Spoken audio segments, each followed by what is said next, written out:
That view you just saw is Washington, D.C. Washington, D.C. is a city that I have quite a bit of history with. I used to live here. I met my wife here, and I kind of started my American adventure, my great American dream here. My name is Thomas.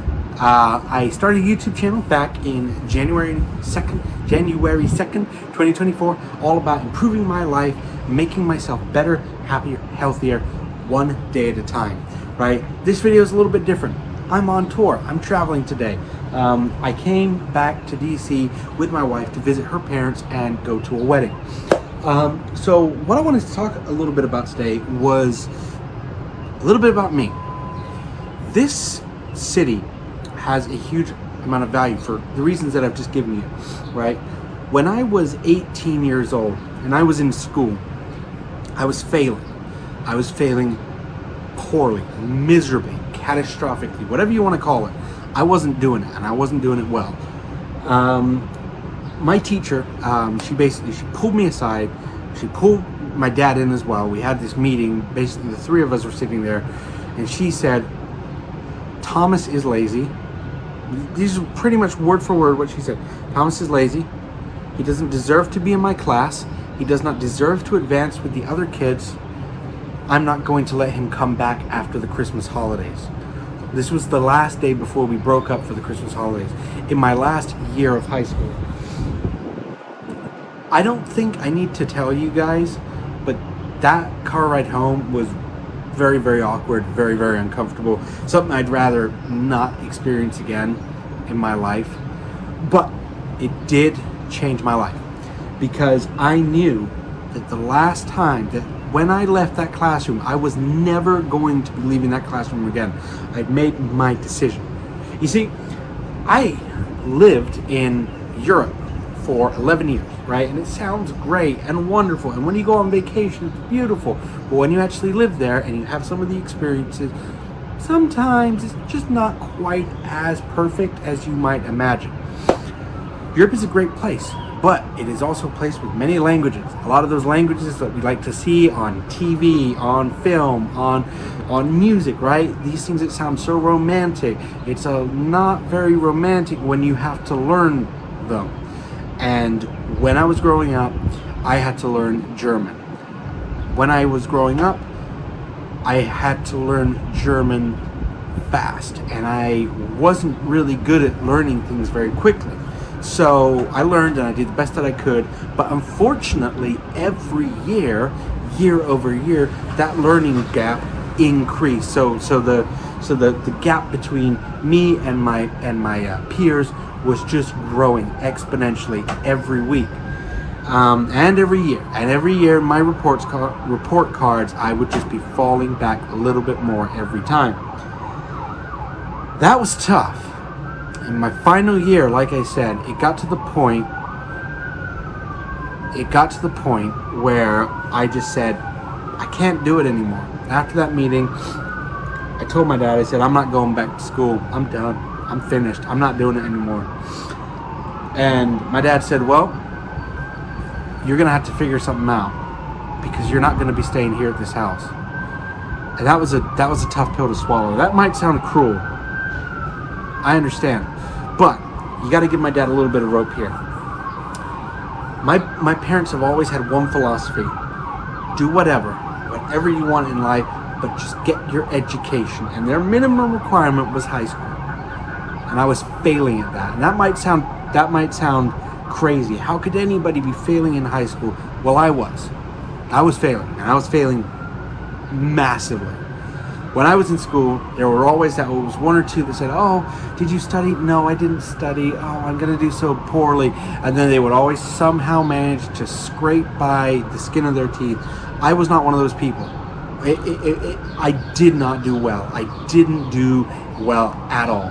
And so, fast forward, move it up a little bit. I finally just cracked under the pressure and I said, I'm done. I had a meeting with another teacher where I asked her, could you please meet me outside of school? I need to talk to you about something. And this is a woman who was just such one of those teachers that you will never forget. And she was going through cancer at the time. and she had a world of problems. Her world was going through just the worst kind of changes you could possibly imagine. And she took the time to meet with me. And I told her what had happened. And I told her how I had been feeling. And I told her that I'm just so scared and I don't know what to do and I need some help and I need some guidance. And she said, well, what do you want? And I said, well, what I want to move back to the States. The States has always been my home. That's always been the goal. That's where I wanted to end up, right? When I was done, is just to end back in the States. She goes, okay, what do you want to do there? And I said, I want to be a firefighter. She said, okay.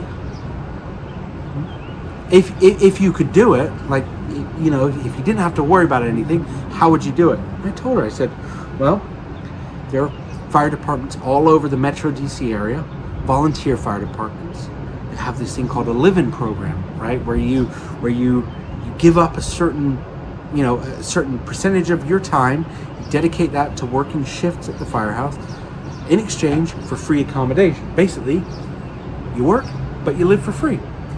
So it was this great thing, and I told her about it. It's like, oh, it's wonderful and everything. And she goes, you should do that. And I say, yeah, I'd love to. She goes, no, you should. You should quit school. You should quit. And it wasn't this like, you just suck. No, she said, look, I know you. I know you're smart. I know you're intelligent, and you're a good young man. And you have all this possibility and all this opportunity, and it's just not what you are getting here is not what you need. So don't waste your time. It's not worth the stress. She said, if you think you can go out there and do it, you should do it. And I'm sitting there, and this was this moment in my life that just, for me, was crazy, because everybody up until this point had told me, Thomas, you gotta wait. Thomas, you gotta get your school first. Thomas, you just gotta do the work now. Thomas, you've gotta... And here's this one woman that just went against every single other one of those people. And she said, Thomas, you've got to do what makes you happy. And I had been needing somebody to say that, somebody that I respect the way that I respect her. Everything I have now is as a result of this wonderful woman, this great teacher that I have. She told me that it was okay to say, basically, sorry guys, but I gotta do me. And it was because of her that I accepted one of those live-in positions as a live-in firefighter at a department just outside of DC. And a few days shy of my 19th birthday, I flew out here and I started my new life. And when I say that I started my new life, I had to grow up. I didn't have a driver's license. I didn't have medical insurance, which, if you know anything about America, it's very, very important. I didn't have any of my updated documents, the stuff that you just need, really, kind of as an American citizen. So when I moved here, I had to open up a brand new bank account. I had to get a job. Well, I actually had 2 jobs. I had to get my new Social Security card. I had to get insurance. I had to get signed on with good insurance. I had to get my driver's. I had to do all of these things, all of these really scary things. And I did it.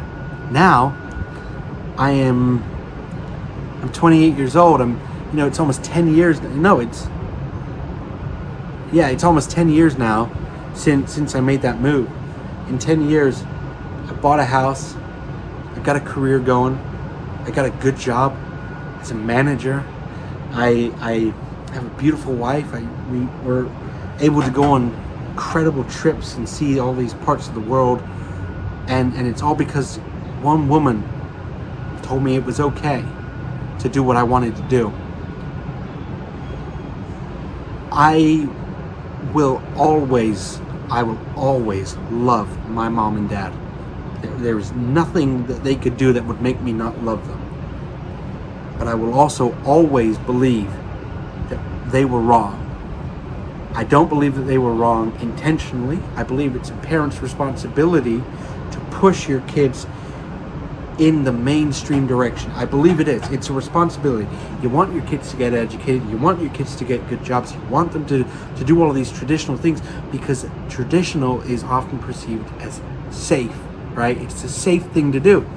And so I did things in a completely non-traditional way. I moved halfway around the world. I moved without any kind of degree, diploma, certificate, driver's license, nothing.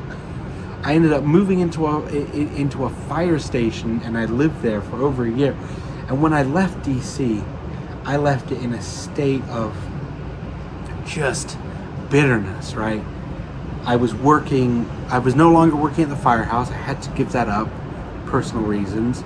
I was working in real estate for a big company here in the Metro DC area.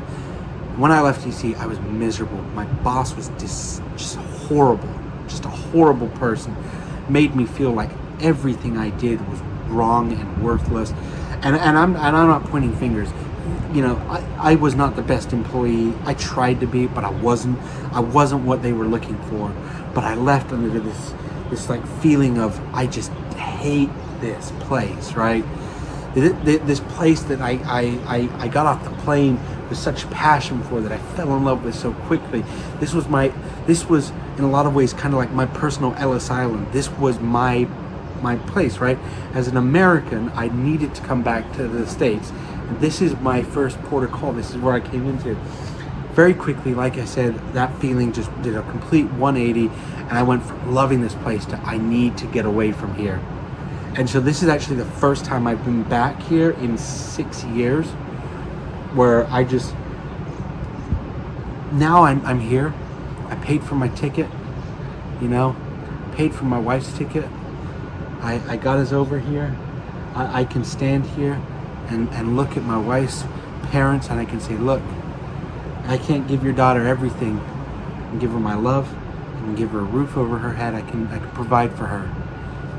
And as a man, I at least for me, those are the most important things. You don't have to live in luxury. The luxuries are really nice, right? And we're very, very fortunate compared to a lot of people. But I have been able to give my wife and my life just a really good quality, and that was because of this place, and that was because of one teacher who went against everyone. And this is the crazy thing about it. Every single person I know agreed that America was where I should end up at, but every single person agreed that I should wait until after school. Just going off of statistics, I should have listened to the masses, but there was one woman who gave me the answer that she knew I needed to hear. And I think of her every day. And this doesn't really tie into the weight loss very much, but this does tie into a lot of who I am as a person. And a lot of the reasons that I am the size that I am stem from those few years of battling these tough battles all the way over here, away from all of my family, with no friends. Basically, if I make a mistake, if I have to pay a bill, the cavalry's not coming over the hill. I can't just go to my mom and dad's house. Not that that's what I do anyway, but I'm out here by myself. It made me who I am today, and we're working on ourselves every day, just a little bit at a time. But I hope that this video shows you a little bit about who I am. I hope that this video kind of gives you some perspective on some of the things that I've done in my life. I've been very fortunate. I've traveled to 37 countries.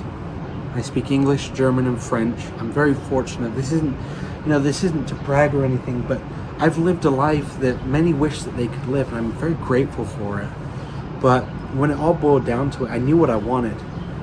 I wanted to just have a simple life, a life with a nice, comfortable, and a safe home, with a nice, wonderful, beautiful wife, which I have, and everything is a result of this meeting that my teacher decided to just have with me.